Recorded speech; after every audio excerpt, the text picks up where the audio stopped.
প্রথম আলোর একটা মতামত কলামের শিরোনাম, বিএনপি জামাতের 4 যুগের বন্ধুত্বের কি হলো। এর মানে বিএনপি জামাতের 4 যুগের বন্ধুত্ব। হ্যাঁ, এবং প্রথমে ক্লারিফাই করে নিই, অনেকে বলে বিএনপির, অনেকে বলে জামাতের, অনেকে বলে বিএনপি জামাতের সম্পর্ক এটা কোনো আদর্শিক সম্পর্ক না, এটা জাস্ট নির্বাচনী জোট। ভুয়া কথা।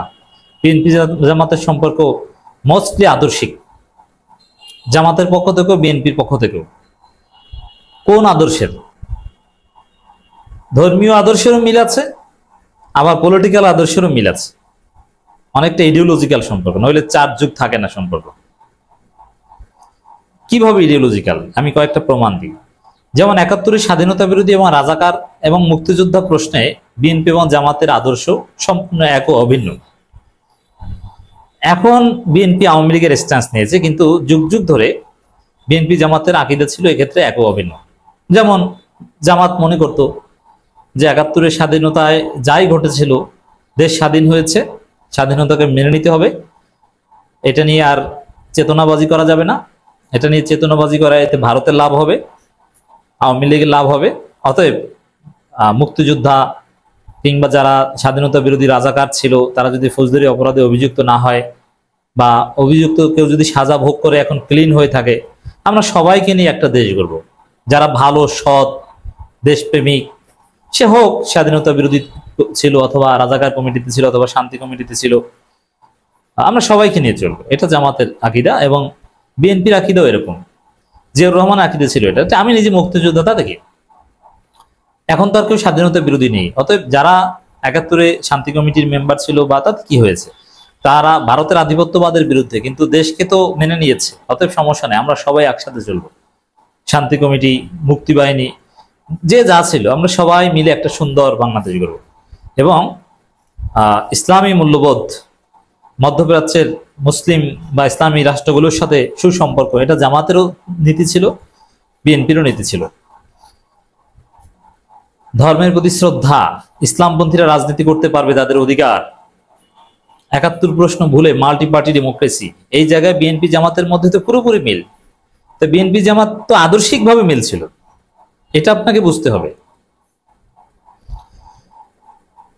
সৎ মানুষকেই প্রাধান্য দিতে হবে, হোক সে ৭১-এর শান্তি কমিটি ছিল বা রাজাকার ছিল। এটা জিয়াউর রহমানের ফিলোসফি ছিল, যার ফলে জিয়াউর রহমানের দল প্রতিষ্ঠিত হয়েছিল রাজাকারদের মাধ্যমে। দলের সামনে সারিতে ছিলেন রাজাকাররা, সাজাপ্রাপ্ত রাজাকার এই দলের অন্যতম পৃষ্ঠপোষক বা প্রধান ছিলেন শাহ আজিজ, এবং তাকে প্রথম প্রধানমন্ত্রী বানিয়েছিল। আব্দুর রহমান বিশ্বাস, সালাউদ্দিন কাদের চৌধুরীদের তো আপনার চেনেন, যদুমি, এরকম অভাব নাই। এটাই বিএনপি। তা আদর্শিক জায়গায় জামাতেও স্বাধীনতা বিরোধী ছিল, নিজামী, মুজাহিদ, গোলাম আজম, এরা স্বাধীনতা বিরোধী ছিল। তো সবাই মিলে এইভাবে কিন্তু একটা সুন্দর বাংলাদেশের স্বপ্ন দেখেছিল। বিএনপি জামাতের আদর্শিক চরিত্রগত মিল এই জায়গায়। তো দর্শক, সেই বিএনপি জামাতের আদর্শিক যে জোট ছিল, তার 4 যুগের বন্ধুত্বের অবসান হতে যাচ্ছে। তা প্রথম আলো যে প্রশ্ন যে বিএনপি জামাতের 4 যুগের বন্ধুত্বের কি হলো, এর উত্তর হচ্ছে 4 যুগের বন্ধুত্বের এখানে শেষ। এখন কি হবে? এখন জামাত যাবে সরকারি দলে, বিএনপি যাবে বিরোধী দলে। তো 4 যুগের বন্ধুত্বের কি হলো, উত্তর ক্লিয়ার। উত্তরটা আমি প্রথমে দিয়ে দিলাম। জনমতের দিকে তাকান, আপনি গ্রামগঞ্জে মানুষের কাছে জিজ্ঞেস করেন জামাতকে চান না বিএনপিকে চান, আপনি ক্লিয়ার উত্তর পাবেন যে জামাতকে মানুষ চায় এবং জামাত ক্ষমতায় আসবে সুষ্ঠু নির্বাচন হলে। তো এটাই হচ্ছে বিএনপি জামাত 4 যুগের বন্ধুত্বের কনক্লুশন। জামাত ইসলামের আমির সৈয়দ আব্দুল্লাহ মোহাম্মদ তাহের প্রথম আলোর সঙ্গে এক সাক্ষাৎকারে বলেছেন, আমরা একটা জোট করতেছি যেখানে বিএনপি থাকবে না। ইসলামপন্থী আরেক রাজনৈতিক দল খেলাফত মজলিসের আমির কিছুদিন আগে প্রথম আলোর সঙ্গে এক সাক্ষাৎকারে বলেছেন, ইসলামপন্থীদের আনুকূল্য নিয়েই বিএনপিকে চলতে হবে। দেশে ইসলামী রাজনীতির জাগরণ চলছে, এবং তাদের নেতাদের সাম্প্রতিক বক্তৃতা বিবৃতি দেখলে বোঝা যায় তাদের সবার মুখে ও মনের ভাষা একই, স্বাধীনতার পর এই ধরনের সুযোগ তারা পায়নি। ইসলামী দলগুলোর মধ্যে বিবাদ আছে, এই বিভক্তি নিয়েও তারা সবাই মোটামুটি একমত। বাংলাদেশের রাজনীতিতে এখন তাদের সর্বশ্রেষ্ঠ সময়, যেটাকে বিএনপি মহাসচিব মির্জা ফখরুল ইসলাম আলমগীর বাংলাদেশি দক্ষিণপন্থীদের উত্থান বলছেন। জাকসুর নির্বাচনের ফলাফল পর্যবেক্ষকরা বলছেন জামাতের উত্থান। বিএনপি নেতৃত্বাধীন আওয়ামী লীগের বিরুদ্ধে 20 দলীয় জোট গড়ে উঠেছিল, তার মধ্যে ছিল জামাত ইসলামী, খেলাফত মজলিস, ইসলামী ঐক্যজোট সহ বেশ কয়েকটি ধর্মভিত্তিক দল। আওয়ামী লীগ আমলে ধর্মভিত্তিক দলগুলো রাজনৈতিক কর্মকাণ্ডে যথেষ্ট প্রতিকূল ছিল। তাদের বেশ জড়সড় হয়ে বিএনপির সঙ্গে জোটবদ্ধ হয়ে রাজনীতি করতে হতো। এখন দেখেন কেন বিএনপি জামাতটি আদর্শিক চার যুগের সম্পর্কের অবসান। এর প্রথম কারণ হচ্ছে যে বিএনপি নাই, বিএনপি এখন হয়ে গেছে আওয়ামী লীগ। এখন জামাত জোট, জামাতের আদর্শিক সম্পর্ক ছিল বিএনপির সাথে, সেই বিএনপি তাদের আদর্শ ত্যাগ করেছে। বিএনপি এখন আওয়ামী লীগের মতো মুক্তিযুদ্ধ প্রেমী হয়ে গেছে কথিত, তারা এখন ভারত প্রেমী হয়ে গেছে, তারা এখন জিয়াউর রহমান খালেদা জিয়াকে চেনে না। তাদের নাম ছিল বাংলাদেশি জাতীয়তাবাদী দল, এখন তারা বলে তুমি কি আমি কে, বাঙালি বাঙালি। তো সম্পর্ক তো থাকবে না, যেহেতু সম্পর্কটা ছিল আদর্শিক, কোনো স্বার্থের না। আদর্শিক না হলে এত মজবুত সম্পর্ক থাকতো না। এই ফলে এই সম্পর্কের ভাঙন অনিবার্য, ভাঙছে, এর দায়টা বিএনপির। আর দ্বিতীয় হচ্ছে জোটটা আদর্শিক হলেও এই জোটের অন্যতম একটা দিক ছিল আওয়ামী লীগের বিরুদ্ধে। তা আওয়ামী লীগ পালিয়েছে, এখন এই জোট থাকবে কেন?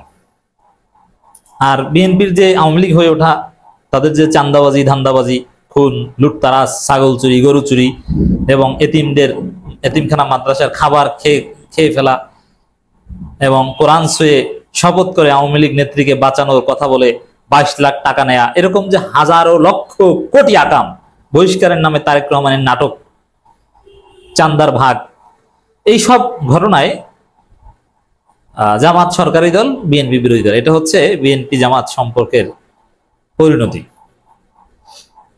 5 আগস্ট অনেক কিছু বদলে দিয়েছে।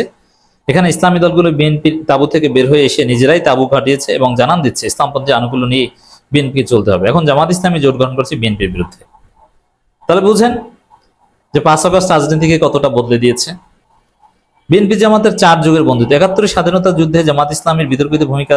আরে ভাই, বিএনপি নেতাদেরও তো বিতর্কিত ভূমিকা, এটা শুধু জামাতের কেন?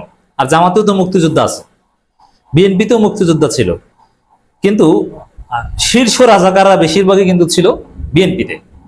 এবং একমাত্র ব্যক্তি বাংলাদেশের রাজনীতিতে রাজনীতি করতে পেরেছে যিনি 71-এর পর দালাল আইনে শেখ মুজিবের আমলে সাজাপ্রাপ্ত হয়েছিলেন, একমাত্র ব্যক্তি যিনি বাংলাদেশের বড় কোনো নেতা হয়েছিলেন, তিনি হচ্ছে বিএনপির আজিজ। এটা অন্য কারো ক্ষেত্রে ঘটেনি। এর মানে সাজাপ্রাপ্ত রাজাকারদের দল বিএনপি। 71 স্বাধীনতা বিরোধীদের দল বিএনপি। বিএনপি প্রতিষ্ঠিত হয়েছে 71 অনেক পর, কিন্তু স্বাধীনতা বিরোধীদের নেতৃত্বে। এখন মুক্তিযুদ্ধের আওয়ামী বয়ান ধরলে বিএনপি প্রতিষ্ঠাতাও একজন পাকিস্তানের চর ছিলেন, আর মুক্তিযুদ্ধে আওয়ামী বয়ান এখনো চলছে, আর ওই আওয়ামী বয়ানেই বিএনপি গ্রহণ করে জামাতকে গালি দিচ্ছে। তাহলে জিয়াউর রহমানও একজন স্বাধীনতার চর অ্যাকর্ডিং টু আওয়ামী বয়ান, যদিও এটা কিছুতেই সত্য নয়। জিয়াউর রহমান স্বাধীনতার ঘোষক, বীর মুক্তিযোদ্ধা। আওয়ামী লীগের লোকজন সেই সোনাগাজী অথবা সেই কলকাতার বিভিন্ন হোটেলে থেকে মুক্তিযুদ্ধ করেছে, বিলাসবহুল খাট কাঁপিয়ে মুক্তিযুদ্ধ করেছে।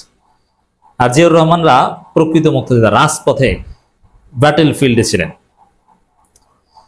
তো দর্শক, এই জায়গায় এই সম্পর্কের অবনতি এবং জুলাই গণঅভ্যুত্থানের কৃতিত্বের যে প্রশ্ন, সেখানেও বিএনপির কোনো অফিসিয়াল কৃতিত্ব নাই। এবং বিএনপির চাঁদাবাজি, দলীয় কোন্দল এবং জামাতের ক্লিন ইমেজ, এটা জামাতকে এগিয়ে নিয়েছে। জুলাই আন্দোলনে শিবিরের যে স্টেক, যার ধারে কাছেও বিএনপি ছাত্রদল নাই, এবং জামাতের ক্লিন ইমেজ আর বিএনপির সারা দেশে সন্ত্রাস, নৈরাজ্য, এগুলো বিএনপিকে ক্ষমতা থেকে দূরে সরিয়ে নিচ্ছে। সব মিলে হিসাব এইটাই, জামাত সরকারি দল, বিএনপি বিরোধী দল।